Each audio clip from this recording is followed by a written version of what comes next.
Study about the respiratory balance sheet.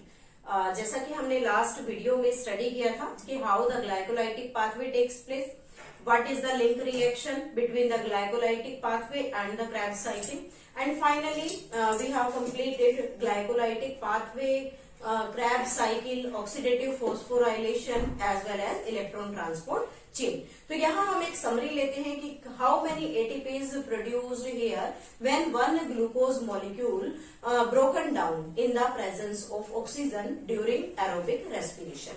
So let me start with first of all respiratory balance sheet।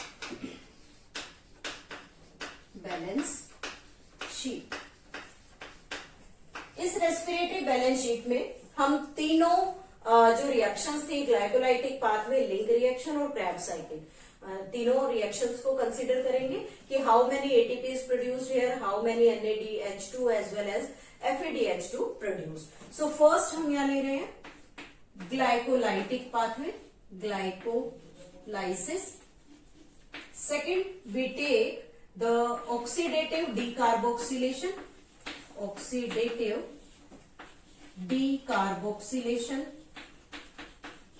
जिसे हम link reaction के नाम से भी जानते हैं।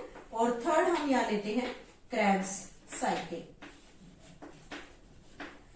फर्स्ट हम यहां लिखेंगे एटीपी मॉलिक्यूल कि out of these three process how many ATP is produced, then we will take an account of FADH2 or NADH2। Total NADH2 and FADH2 कहाँ प्रोड्यूस होंगे, कौन से स्टेप में प्रोड्यूस होंगे, देन कितना नंबर उनका produce होगा। तो सबसे पहले बात करते हैं ग्लाइकोलाइसिस की। ग्लाइकोलाइसिस में हमने दो स्टेप्स स्टडी किए। फर्स्ट स्टेप था जिसमें एनर्जी इन्वेस्टमेंट होता है, मींस जब ग्लूकोज से ग्लूकोज 6 फॉस्फेट बनता है then it requires 1 ATP molecule. After that fructose 6 phosphate बना आइसोमेरेज एंजाइम से, देन फ्रक्टोज 6 फॉस्फेट से फ्रक्टोज 1,6 बाइफॉस्फेट बनता है। Again it will require 1 more ATP molecule. तो यहाँ पर जो दो रिएक्शंस हो रही हैं, both of the reactions are energy investment phase, जिसमें ATP की जरूरत पड़ी।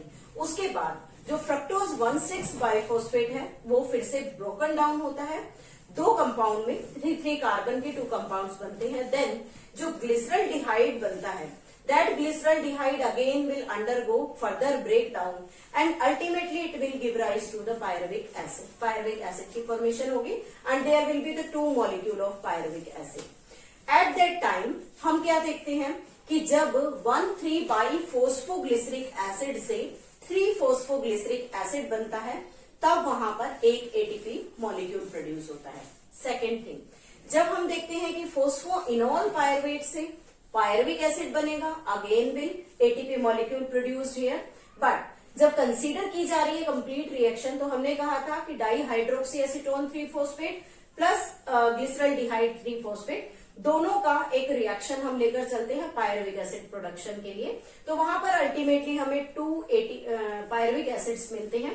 तो हमारा जो रिजल्ट बनेगा, that result consist of the 4 ATP molecules। Ultimately we can conclude that glycolytic pathway से total ATPs का जो प्रोडक्शन हो रहा है हमारे पास, that is 4 ATP molecule। 4 ATP molecules की फॉर्मेशन हो गई।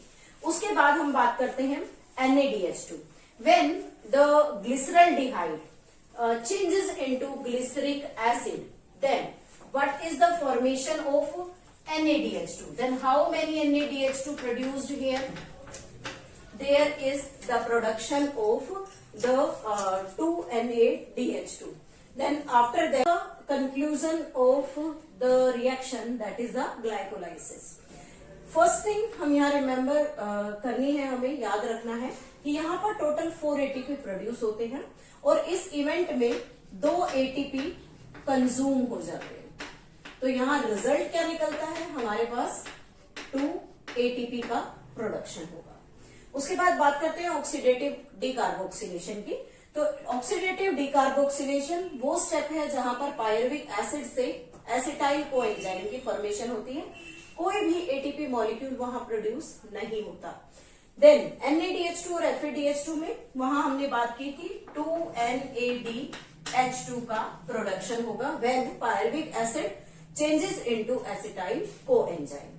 After that the Krebs cycle. जब हमने क्रैब साइकिल को स्टडी किया तो हमने देखा वहां पर कोई भी डायरेक्ट एटीपी का सिंथेसिस नहीं है, लेकिन वहां पर 2GTP सिंथेसाइज होते हैं that immediately changes into 2 ATP.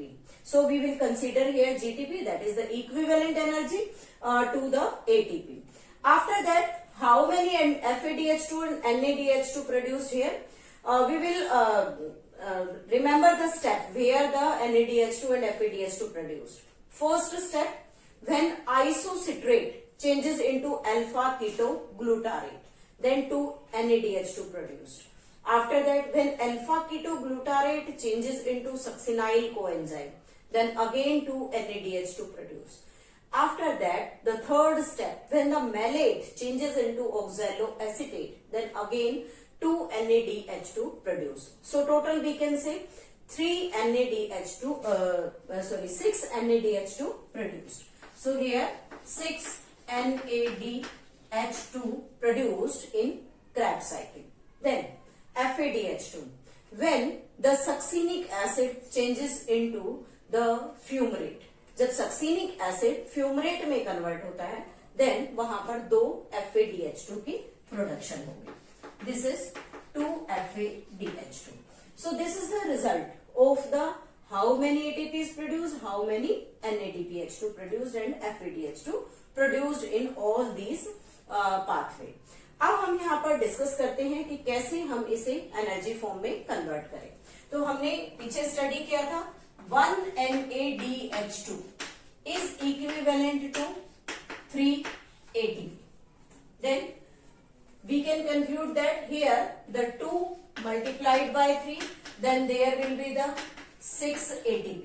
तो अगर ग्लाइकोलाइसिस का सम अप करते हैं तो 2 ATPs and 6 ATPs, टोटल यहाँ पर ग्लाइकोलाइटिक पाथवे में ग्लाइकोलाइसिस में हमारे पास 8 ATP का प्रोडक्शन होगा। देन ऑक्सीडेटिव फॉस्फोराइलेशन में कोई ATP रिलीज नहीं होता, लेकिन 2 NADH2 है और 1 NADH2 3 ATP के इक्वल है, तो यहाँ पर 6 ATP का production. Then oxidative decarboxylation reaction में 6 ATP मॉलिक्यूल प्रोड्यूस होंगे। देन थर्ड आता है क्रैब साइकिल। क्रैब साइकिल में यहाँ 2 GTPs equivalent to 2 ATP। Second thing 6 NADH2 है, तो 6 NADH2 multiplied by 3, then 18 ATPs here, 18 ATPs plus 2 ATPs। Second thing FADH2, एक FADH2 2 ATP के बराबर होता है, यानी कि एक FADH2 2 ATPs की फॉर्मेशन में इन्वॉल्व होगा, तो यहां पर हो गए टोटल 4 ATP। तो अल्टीमेटली जो कंप्लीट प्रोसेस है क्रैब साइकिल का, उसमें 18 प्लस 2 20 प्लस 4 24 ATPs का प्रोडक्शन हो गया। तो क्रैब साइकिल्स जब हम करते हैं तो there will be the 24 ATP production. Then what is the total amount of ATP produced when 1 glucose get oxidized? Then how many ATP is produced here? There will be the production of 38 ATP. In some cells 36 ATP molecule also produced.